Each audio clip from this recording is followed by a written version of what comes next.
you get it? Is it on? Hello, everybody. Welcome to another episode of Taking Over the World with Ed and Aaron. What's up, buddy? Locked and loaded. Locked and loaded? Oh, you're excited today. You know, I see you a little pumped today. I see you like with a little more pizzazz in your step. I don't know what it is. I don't know. You know, I just woke up in a good mood. I started taking some greens, 2 days ago. Maybe that helped. I don't know. Could not. I don't know. Maybe it's a placebo effect. I don't know. I just chose today, let's be fired up. Let's have a day. Let's have a day. In light of like everything, all this stuff that transpired in our industry and stuff. And I just, I got to a point, I think it was like Saturday or Sunday, where I'm just like, everybody needs to stop playing like victim roles in what they do. Right. I feel like and that's not everybody. I shouldn't paint everybody with a broad sport, but you see sports, you see the real estate industry right now with the settlement, right? And just people go about life, and it's always like pity me, victim. They want to play the victim mindset. Oh, well now, let's send out emails and let's do, pointing captions to tell everybody everything we do for them as a buyer agent. It's like why? Why are you playing the victim here? We've had nothing has really changed. Nope. You can still work for clients. People can still negotiate terms. It's like maybe there's an extra piece of paperwork that probably should have been being handled anyway. But it's like, I don't know. The more I thought about that stuff and just like life, I'm like, dude, think about it. As a buyer, right? And I'm guilty, right? I'll be the first Sure. to admit that in my 20 years, I have maybe, I don't know, 50 total in 20 years buyer broker agreement signed. I never had one signed. Right. Because I always feel that I provide enough value. Sure, 100%. That my buyers are never going to go work with anybody else. They want to work with me. They want to do business with us and the team and do what we do. So I've never been big on pushing 100%. on getting those signed. It's And never if you been don't want my to work thing. with me, fine. Walk away. Go ahead. That's it. That's always been my thing. Now, and I've had arguments with other agents about that. An agent would say, well, would you take a listing without signing a document? And me being the person that I am, I've always argued, yeah, I would. I'll take a listing without paperwork. And they were all like, well, then how are you going to be sure that the seller's going to pay you?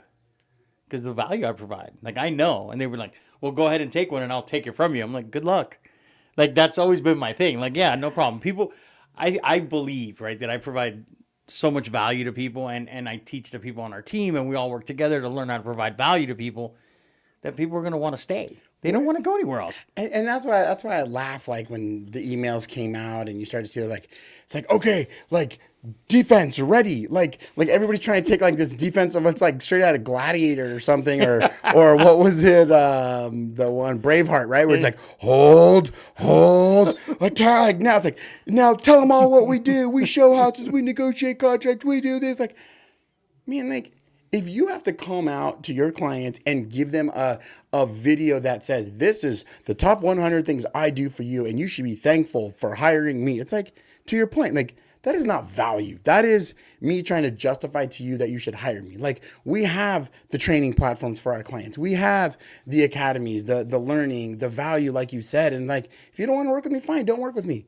But how many people that we ever tell, listen, you don't want to rip this contract up? We'll rip it up. How many times have we said that and people come back and be like, okay, we're ready to rip it up? It doesn't happen. I've had sellers that to them, right? We've sat down and had a conversation about what we charge to sell a house, and they've said, well, I don't want to pay that, and I've been okay. For you, I'll change my price and I'll work it out. You're retiring, you're moving to another state to be closer to family. I'll negotiate what I normally charge for you.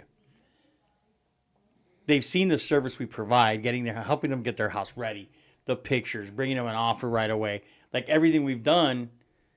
And then they've emailed me and said, hey, you know what? Pay yourself what you're worth, because you're worth that. Right. You know what I'm saying? So it's never been, I don't think in our team and our situation, how we treat clients, it's never been an issue of, are we going to get paid or not, right? Or are we providing value? It's never been, hey, let me give you a list of everything I do. It's always been more of, let me provide value. Let me show you what I do for you. And if you don't want to work with me, all the buyer brokers that I've signed, all of them, I've always written on the back of on the additional terms, an email cancels this agreement. Sure. Right? And that's it. Like, all I need is an email saying, hey, I don't want you to represent me anymore. Yep. And I'm good. But then you have the clients that, because it's not only what we provide in the real estate space, right? And it's not only what we do, find you a house, help you get financed, help you go through the process and the whole closing. It's far more than that. It's handling the emotions, handling the buyer freaking out at the, because, oh my God, I have to, if we don't close on this day, something's going to happen. And just reassuring them that, hey, we're here to make sure. And there's always like we always have a contingency plan. Right. Like if for some reason we can't do it this day, what's our plan? Because something's going to have to happen. So I think that we do those things to assist clients. And I think clients, once they start working with us, like Caesar, when we close him, like Michael Bush, like everybody that we've helped, it's always been okay, we're here to help you now, but even after the transaction and during the transaction and when things go wrong, I mean, Michael Bush, the guy that, when he bought, we agreed on repairs, the guy showed up and didn't want to do the repairs. Yeah. Well, and I think... Or not showed up and, oh, you're not here? Okay, I can only wait 2 seconds and I'm gone. Right. So I'm not going to do it. And you found somebody else to your credit that's going to do it for the same price and is going to schedule to be out there and has a contingency plan, and you created a contingency plan in case he forgets again. Right. Well, and I think that's the biggest misconception out of everything that's been blown out there is that agents are good to write contracts. And that's like, well, we'll get attorneys to write contracts. That's great. Attorneys are probably really good at writing contracts. That's what they're they really do, good. right? And they charge a lot of money too. Right. And, trust me. But it's like, okay, well, we can write a contract. Would you want me to go into the courtroom and defend you? Like, would you defend yourself? Like, yeah, you can sell your house by yourself. You can buy a house by yourself. At the end of the day, like, yes, attorneys can write a contract. But when you start to get into the value, and I think that's the misconception, is like, once you agree on a price and you write the contract, it's all smooth sailing. It's like, okay, I want to see that attorney get in, schedule their home inspection, review the home inspection, sit and write a request for repairs, because there's your next negotiation. You might get $10,000 off on the list price, but what are you missing in your repairs? You could go get your client another $5,000-$10,000 worth of repairs that you don't have to pay for, which is cash you save, right? You've got appraisal contingencies. What happens when the appraisal comes in low? Right? Is the attorney jumping back into, and it's not a knock on attorneys, but that's the kind of thing that they say. And that's, and that's what the people are saying is like, I think a lot of people think once you write the contract, the agent's job is done. Now, some people, it's like anything you do. There are good attorneys. There's good doctors. There's good farmers, but then there's the bad side of all those industries. And for the real estate industry, there's really good attorneys, really good agents that provide value. And there's really crappy agents that have them like, oh man, I get, this person's offering XYZ percentage to sell a house. I'll take that. And you know what? Hey guys, go for it. Here's your contract. Oh, that's what I do. And then they take their money and run. But to your point, like we see it all the way through because how we've come down to where, hey, maybe there's need to be some last minute concessions because something didn't happen right. Maybe this or that's going on. And we've got a check now for $1,300 for repairs that these guys won't do all of a sudden. And we continue to work for our clients. And like you said, like ours is relationship building. And I think the agents that are more transactional, that's who it hurts the most because they don't have that stuff. And I think that like now we're hearing a lot of, I'm hearing a lot of this lately that that buyers agents are going to have like a menu of services. Like I'll show you a house or I'll show you like 1 to 4 houses at this price. Yeah. 4 to 5 to 10 will be at this price. And if you want me to write the offer, it's going to be this. And I think what that creates for the buyer, in my opinion, and it's, if anybody that watches this has a different opinion, please chime in and we'll talk about it next week. But I'm just curious because to me, I think you're going to create more confusion. 100%. Of what you're willing to do and not willing to do and what you were supposed to do and what you didn't do. Right? If I represent you, that means I represent you from the time that you start your search and get pre-approved and go through the whole process. And I show you houses and we negotiate a contract and we negotiate repairs and we work on the repairs and we take you all the way through closing. Right? Versus me saying, hey, for showing houses, you're going to pay me X amount. Because what if you didn't buy one of those houses? Now you're going to pay me for those houses? Well, I didn't know that was a deal. I thought it was if I wrote 1 to 4 offers. Yeah. Like you're going to create so much anxiety and animosity with the buyers when it's just, hey, you know what? Nowhere in this settlement did it say that they can't pay commissions, that the sellers are not going to pay commission, that it can't. I think some agents are going to take that as an opportunity. But then what we're going to do is we're going to negotiate with the sellers and get as much as we can. And it's still going to be the same thing it's always been. Like we're going to still try to get the commissions from the sellers as much as we can, where it doesn't impact the buyer directly and them having to spend out of pocket money. And we're going to continue to work for the buyers. We're going to continue. My business, like you and I laugh about it because this year is the opposite, right? Right. I traditionally have had a heavy buyer presence, Right. and a light listing. You've been heavy listings and light buyers, Right. And now this year you're heavy buyers and I'm heavy listings, opposite, right? It's just crazy that way. But somebody said a thing on a webinar that they're having this morning from Keller Williams with the leadership and trying to talk to everybody and talk to everybody and explain to what's going on. And when they said is in commercial, we've been doing this for years. Right. Like this is how we operate. LOIs. We negotiate commissions before we write contracts. We get all that swept under the rug before we even start. Yeah. Right? We get that taken care of. So I guess that's why, to me, I'm not freaking out like everybody else. And I know the commercial agents that I know aren't even batting an eye at this. It's everybody. It's all the residential agents. And I think that what I think is going to happen is this is the one thing that has always caused me confusion in this industry, right? We are probably one of the most where people invest the most money into services we provide and into themselves, right? Because they're buying a house. Sure. It's a $500,000 purchase or $300,000, whatever the purchase is. They're investing their hard-earned money into purchasing a home, right? And our industry says you go to school, you learn how to do this, you take continuing education, and you do this, but there's no apprenticeship. Yeah. And I've always been a proponent of, hey, if you go to become an electrician, an HVAC technician, a plumber, like any other trade, a lawyer, you always have internships that you do before you actually go on your own. Yeah. Like I don't know any attorney that I know that I've hired, that I've been friends with, and you know a lot of attorneys as well, but I don't know any that has gone out of law school, passed the bar, and gone straight into private practice. Well, they go work for somebody, learn the industry that they're wanting to learn, and then they go on their own. This is the only career where people go on their own and they say, I got this. I could do it on my own. And it's right. like, how are you going to provide value? You don't even know how to tie your shoes in this business yet. Right. Like, I totally get, because I had that thought when I first started from a license side. I was like, holy crap, like nobody should hire me. Right? Like I wouldn't hire me to represent me. Like I don't barely know how to write the contract, right? Right. And so, like I just poured into education. And I guess in a sense, I kind of did go the apprenticeship role with the production coach that we had here at the time. That was absolutely amazing, that she helped put me on the right trajectory. And then I fell into a great relationship with you, who you kind of picked up where she left off and be like, follow me, little buddy.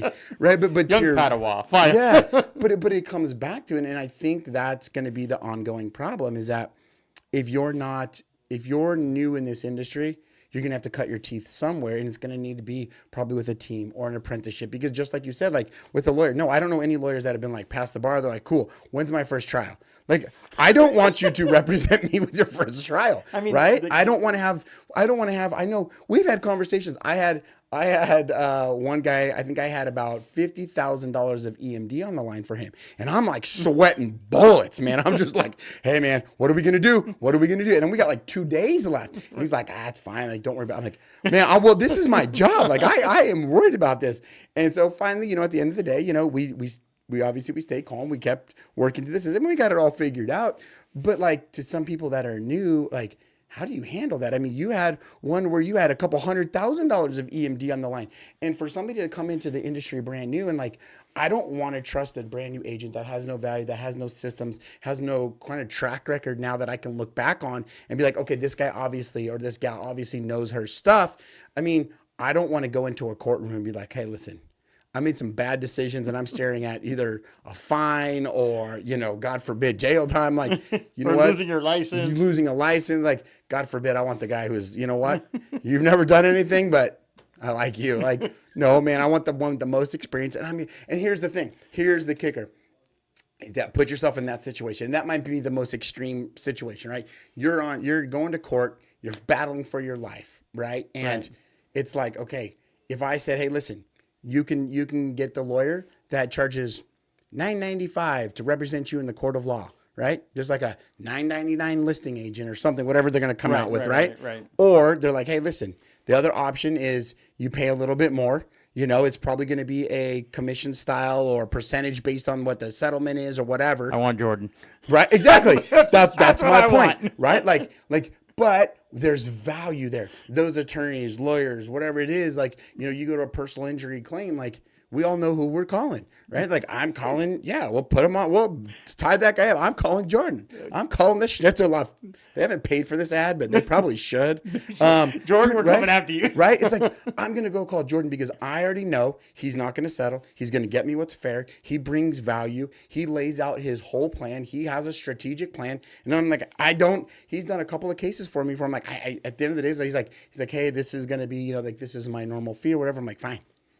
Like I don't, because the value is there. And if I'm going to spend 30 grand on this lawyer, that's either going to put me in a position that the $9.99 wouldn't have gotten me, or that 30 grand that I invested to protect my interests yielded me an extra 150 because they went and got that value. And I think that's what people have to understand. You might pay a buyer's agent, a seller's agent, let's say it's 10 grand, but if they can negotiate and put yourself in a position through the marketing, through our team, you look at between our agent teams, between our social media, our admin, our transaction coordinating team, like if we can go make you another 30, like when you're telling me you wouldn't trade 10 for 30, no, you'd make that trade all day, but that's the message that has to be delivered. And the consumer has to realize and be like, you know what? Yes, I see that value and I'm willing to pay for it. And just like Jordan, right? So I'm gonna pick on him because he's the low hanging fruit, so I'm gonna do it. But he has a plan, right? So he'll tell you, this is what my plan is. This is what I think we can do. And if not, we'll go to court. Yeah. And he's all about it. Oh yeah. He's all about saying, you know what? If they don't do what we need them to do for you to win, we'll go to court. And I think you need an agent, right, that's willing to say, hey, this isn't the right deal for you.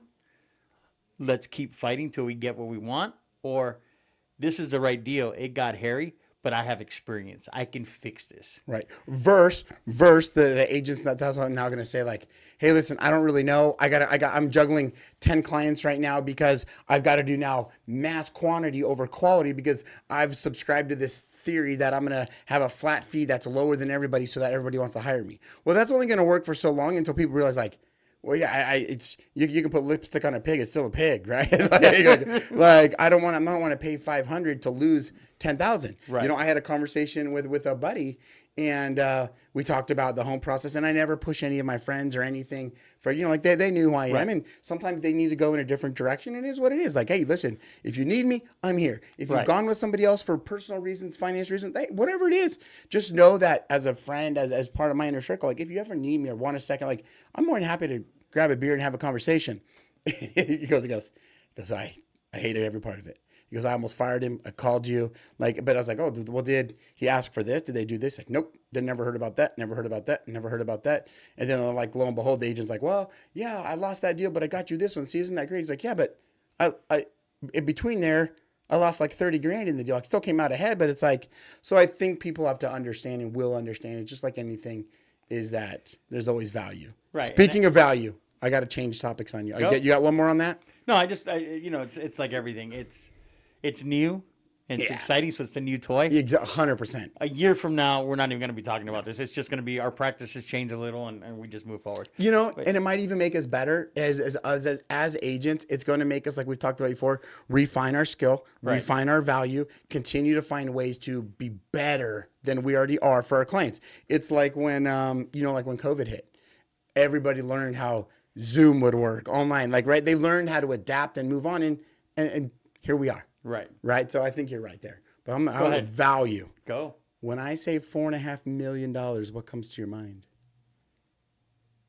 $4.5 million. It was a hot news topic this weekend. I didn't even pay attention to it.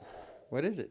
Dodgers. We're switching into baseball. Oh. Shohei, his interpreter. We got ourselves a situation. Oh, yeah.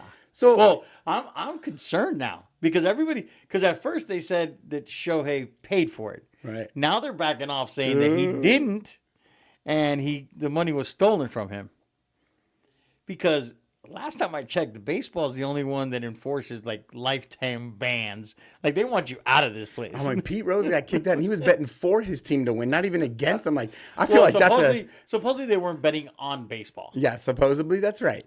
But man, like, so I got mixed emotions on this one. I'm like, Dodgers, suck it, right? Like, you backed up. I can tell you're not a Dodgers fan. I'm not a fan that tries to buy championships. Like, I'm more of a dirtbag. Get your face dirty, get in the dirt, get in the mud kind of baseball player, right? I feel like they just. You want to see the Savannah Bananas in the World Series? I want to see. I liked seeing the Diamondbacks run. Like. Name 5 guys that are like all-stars. Now you can't, like right. They had some guys that obviously had bust-out seasons, but now I'm like, okay. So part of me is like, okay, maybe you weren't the one betting. Maybe you just tried to do a nice thing. But now to retract and be like, oh, the money was stolen. Like, and I don't know what narrative is coming out, but it's like, yo, bro, if someone steals $20 out of my bank account, I know about it. And now we're talking like multiple $500,000 transactions, and I guess. On that large of a scale, maybe you're just not looking at your bank account. That's a tough pill for me to swallow. Do you need interpreting in Spanish? Because I can be your interpreter, and I have access to your bank account, and I can steal $4.5 million from you. And now it's coming out like he didn't work for so and so. He never went to this. You said he like went to like what UC Riverside or Irvine or something like that, or like I don't know. But how does an interpreter have access to your $1 million bank account? That's what I'm saying. There's got to be some type of backup plan, contingency, like 2-finger system. Like, hey, like you got a key, I got a key. When we turn them at the same time and click our heels twice, like the bank account gets unlocked. How can one guy go in there to somebody like a Shohei and be like, and move some like $500,000 away? Like I know that. So I have investors, right? I do commercial, obviously, and I have investors that wire upward of 500,000, right? But they can never do it online. They always have to physically go to a bank when it's moving larger amounts of money. Sure. They can't do it online. They have to be at a bank, right? So let's say that he has the ability, because of the amount of money he pushes through his account, to move 500,000 without having anybody physically there. Don't you think the bank would figure it out to second or third transaction and be like, no, we're putting this on hold because that's a lot of money going to one place. Like, that's what I'm saying. Where's the verification? And then it comes out like I hear this interpreter's making. And then they're going to say what it was the thing came in English, so he couldn't understand it on his phone, so he just say yes. I mean, come on. Like, what's it going to be before he comes out and says, you know what, I did. He was a friend of mine. I was helping him out. Like, and I can get that, right? If you have a friend and you have that much money, because to him, especially with what he just signed, $4.5 million. Drop in the bucket. It's like $5 to us, right? It's like you saying, hey, I need $5. Like, that's what it is. So, okay, say you helped a friend out, whatever. But what's going to be interesting is the position like now MLB takes, right? Because it's like every sports league or, all these organizations, they want to like come down. We're going to drop the hammer until it's the superstar, right? And it's like now in today's days, like, I mean, I think you could argue like Shohei, top 3 face of baseball. Easy. And especially with the Asian markets, like getting more people involved around the world. Dude, it's like, man, what are you going to do to him? I'd like to see how this is going to play out. You're going to suspend him for a year. You're going to suspend him for 2 years. You're going to give him the Pete Rose treatment. If you find out he had any type of involvement in this. And then what, if they don't do anything, what does Pete Rose have now legally can come out? Because all they're waiting for, I mean, I think everybody who's a baseball fan is just waiting for this to get lifted so Pete can go into the Hall of Fame. I almost think you're like, all right, so, hey, our bad, you're good, Pete Rose. Hey, come on in. Here's the red carpet. Here's the path of least resistance is, Shohei what? No, we never heard that. But you know what? We've decided to let Pete Rose in the Hall of Fame, right? Like, I think ultimately that's where it goes. And then I hear like the interpreters making like $300,000-$400,000 a year. Like, what a gig. Like we were. That's why I asked if you need any help. That's what I'm saying. Talking Spanish. We were over at my in-laws last night having dinner, and my brother-in-law and his wife, they're huge Dodger fans right there. They live in LA and stuff. And Are they Dodgers or Los Dodgers? they're Dodgers. They are Dodgers. And then Braxton, my oldest, he's like, man, I'm just trying to learn how to speak Japanese and make $400,000. Hang out with Shohei and like just be at the baseball field all day. I'm like, can I learn Japanese or whatever he speaks that fast? Like, I talk about a gig, man. Duolingo. 400. Yeah, I mean, get down with Rosetta Stone. I mean, 400 grand a year to be Shohei's interpreter. That's a gig. Can't we like just say it into like Google Translate and have it say it to him? I mean, I guess you could falsify records. This guy seems to, apparently he's doing it. I'll just be like, hey, here's my diploma from XYZ. And like you said, I'll just have like a pocket translator, like going out to the mound, like, hey, whatever Ron Washington says, like, just have it Google, hey, Siri, what does this mean? And then like, just have it repeated. Shohei, throw more strikes. Yeah, but that's been crazy. Now they're talking about the first pick in the draft, and Caleb, you know, your favorite guy. Oh, that said it all. Now they're talking about how they were talking about this morning on ESPN on Get Up about how athletes, as we go on with now, are some of them are saying, well, I'm not throwing at my pro day, I'm not throwing at the combine, dumb. I'm not doing medical checks. You can look online. I'm not running the 40. I'm not doing this. I hate that. And now they're saying that they don't see anything wrong with athletes saying, hey, I don't want to go to Chicago. Yeah.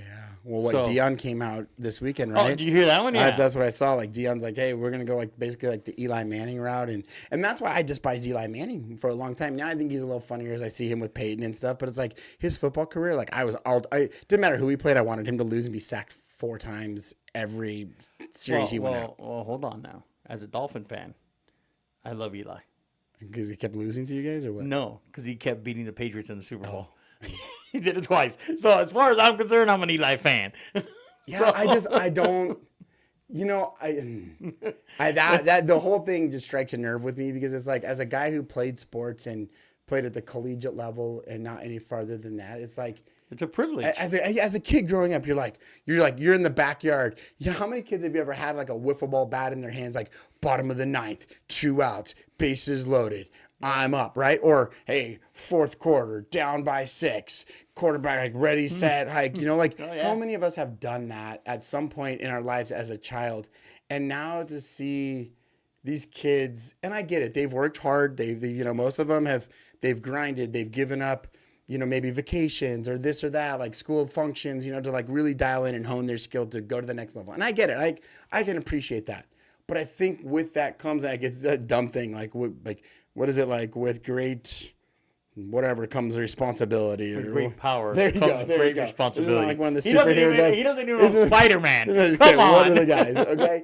But it's like, if you're going to be a Caleb Williams, if you're going to be one of these guys that has the opportunity to change the face of the game or has to be a franchise player, like, dude, you go where you're drafted and you thank everybody along the way that helped you, from equipment guys at your college to the tutors that helped you pass classes to your parents to your siblings who gave up their time. I mean, like, and now to be in a point where we're like, oh man, like the Bears, what are they going to do? Because Caleb's not going to play for, like, you could be the number 1 pick of the draft and you got problems with that. Lo siento, mi amigo. Okay. I feel like I think there needs to be some type of, I'm starting multiple petitions that involve sports. 1, youth sports. No game should ever start before 9 o'clock in the morning on a weekend. That's petition 1. No sporting events start between 9. Because if you start at 9, you're typically like an hour before, 45 minutes if you're lucky, right? So if you start at 8, if you start at 9, you got to be there by 8. Let's just say you got a 20 to 30 minute drive time. You're out of here by 7:30, which means you're getting kids up at 7 o'clock on the weekend to go do this. Doesn't need to happen. That's the minimum. When we play at 8, you're there at 7 o'clock. Kids are up at 6. Like, we don't need that. Okay, that's petition 1.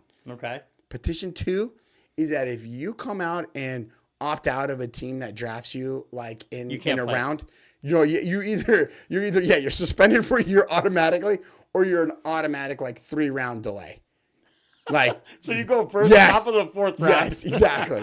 I think it's kind of like It's kind of like a snake draft thing or whatever. Like you opt not to take your turn. Like in any game you play, you're like, oh, I'm gonna wait, right? Now you wait for that line to come all the way back around. In my terms, it's like at least 2 to 3 rounds. So you don't want to play for the Bears, that's fine. Wait till the 3rd round. They might pick you again. And if you don't want to go there, see you in 3 more rounds. Well, put those petitions together. I'm doing it. There's a place that you go online to get them signed. I forgot what it's called. I'll remember it. But there's a place you can send your petitions and stop being a victim in .com, right? Like, I mean, it goes back to the very first thing. These guys are playing the poor me. You pretend you are going to be a top draft pick in the NFL, and you've got enough nerve to be like, I don't want to play for that team. Figure it out. Figure it out, bro. Go play for them. Sign a 2-year deal. Sign a 1-year deal. Whatever. I don't know what the league minimum are. Whatever the minimum amount of time is. Go out there. Prove you can play on this level. And then if you don't like it, go somewhere else. I agree. Right? But get out of here with this. So first game starts at 10. It's for youth sports. Yeah. 9 o'clock is the earliest. So the petition's going to be out. Yes. 9 youth o'clock. Sports have a start time no earlier than 9 9 a.m. Pacific Standard Time. And the whatever time zone you're in, That's fair. because that would be noon on the East Coast then. That'd be nice. That'd be nice. I don't know how East Coast does sports. When we bought, They do 24/7. Oh my gosh! I don't know, probably had to be 10 years ago or so when we bought our rental property out in Siesta Key out in Florida. I remember doing like remodel work, and I remember it was like the time of the NBA championship. I'm not a big NBA. I'm not a big basketball guy. It just wasn't a sport I didn't play. But I remember, like, dude, like, I can't watch this game. Like, it's starting at, like 10 o'clock. It goes to, like, 1 o'clock. I'm like, I don't care that much. I'm not, like, I passed out. I'm like, so, like, some of these, like, primetime games, and you just have to wait till the morning to find out. Like, I don't know how I don't know how the East Coast people do it. We just watch East Coast teams. West Coast doesn't matter. You guys are coastist. Yeah. That's why you guys don't like the West Coast. That's why. Oh, you guys are coastist. Got it. Yeah. Okay. We're definitely coastist. Because it's just the East Coasting. It just doesn't make sense. Go write your petitions, and I'll see you next week. I'll be back ready for your signature. All right, buddy.